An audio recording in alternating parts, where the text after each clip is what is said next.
Welcome to the Cannabis Podcast Series hosted by AIM North America.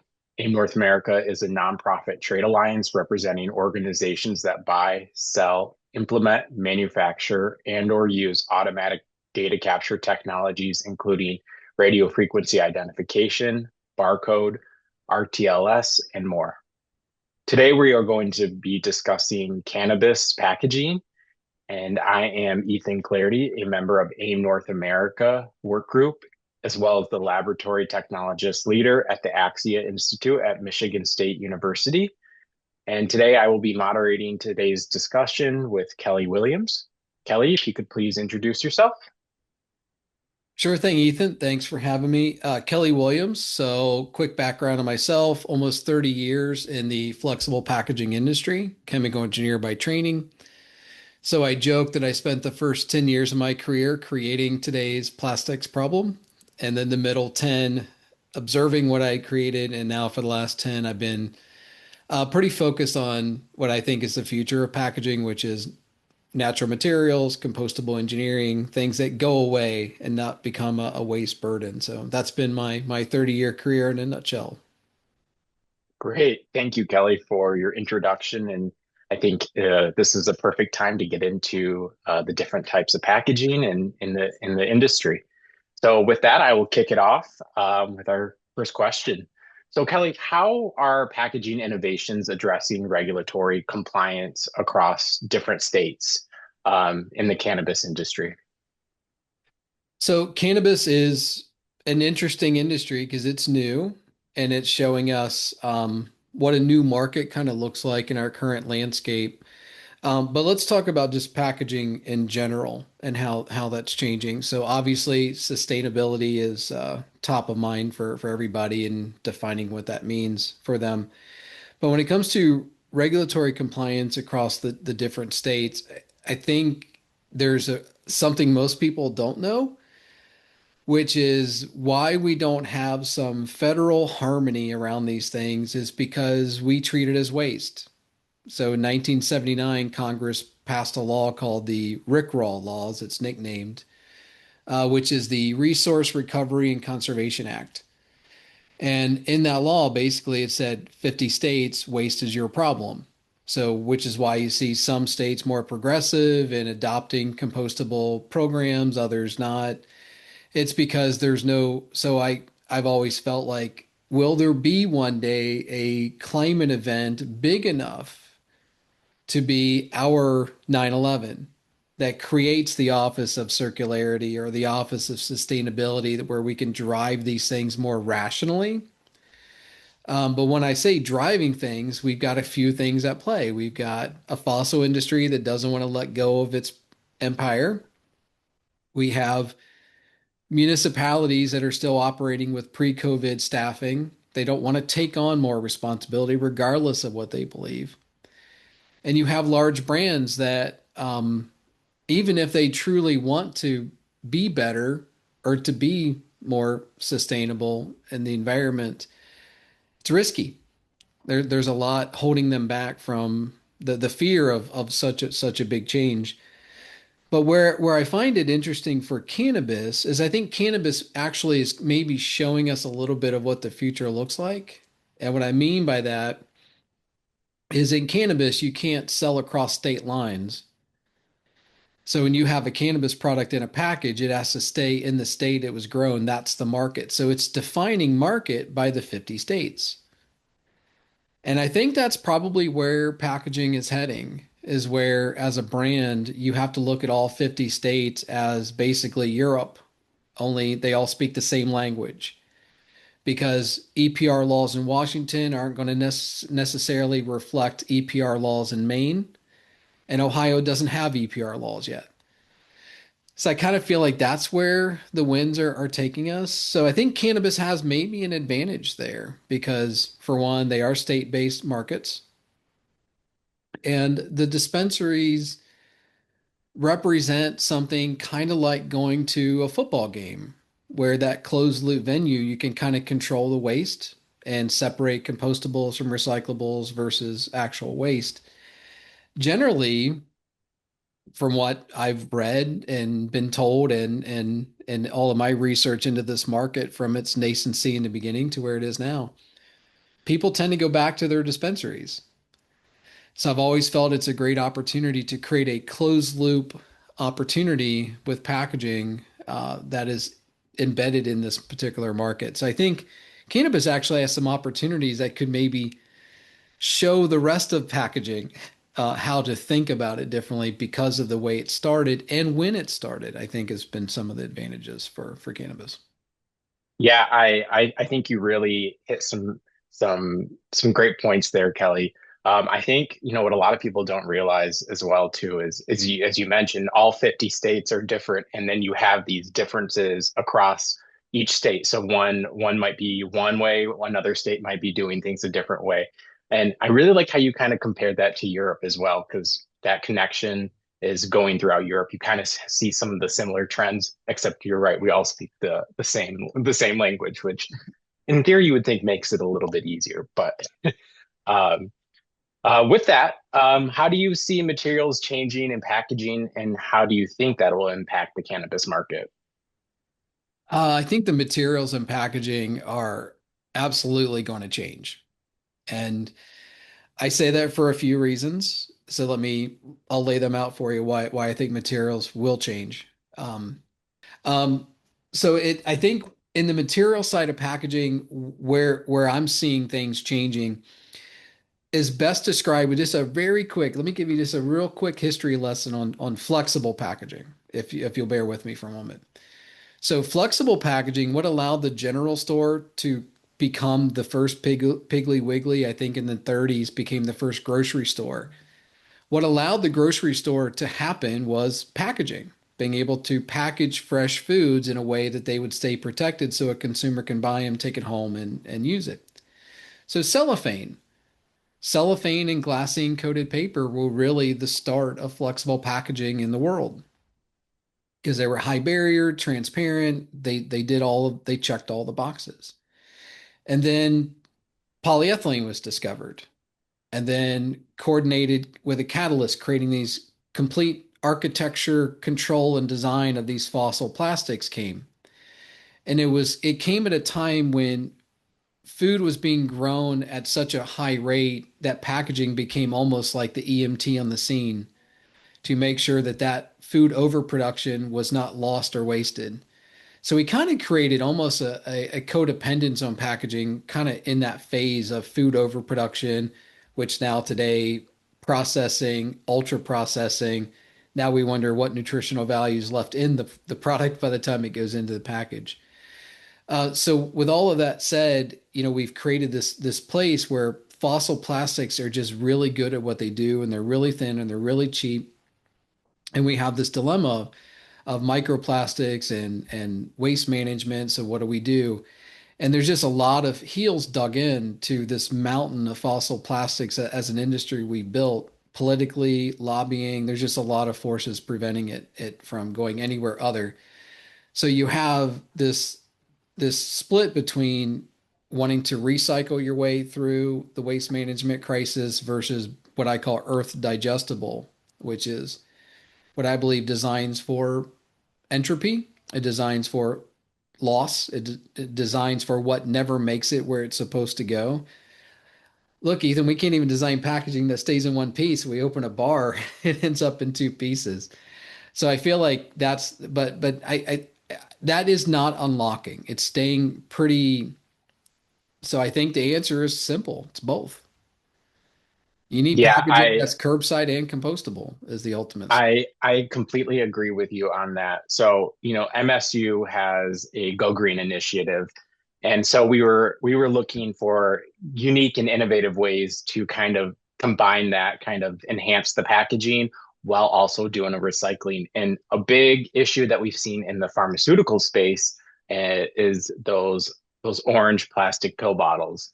And that was one route that we were looking, because so much of that goes to the waste every year, and there's no recycling. You can't recycle due to laws from the 70s requiring, I think it's around the safety cap.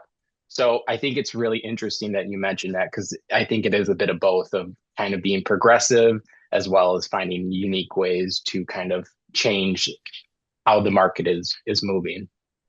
But that kind of brings us to our next question. And how do you think the role of packaging will play in product differentiation as well as consumer trust, especially in a market with increasing competition and product variety? I want to go back to the first question just a little bit. So we'll come back to that, but I think a piece to answering that actually is stepping back a little bit on the material side. Because when you think about material science, well, there's a human psychology part. When you've been doing something the same way for so long, you create barriers to considering anything else. So we've got a lot of inertia in the way we make packaging today using fossil plastics. Machines are built for it. So if you're going to come in with a say a natural material, a cellulosic or a paper-based structure, the equipment's already out there. Thousands and thousands of machines running, putting food into packages designed for fossil plastics. And that's not going to change. So a lot of this has been trying to design alternative materials that fit that, which is a man-made requirement. Kind of comes back to remembering packaging has needs and requirements. Needs never really change. Requirements always change, but they never change as we want them to. They change slowly over time, just like humans normalize conditions and circumstances that they accept. We've accepted where we are in packaging and have heels dug into changing it.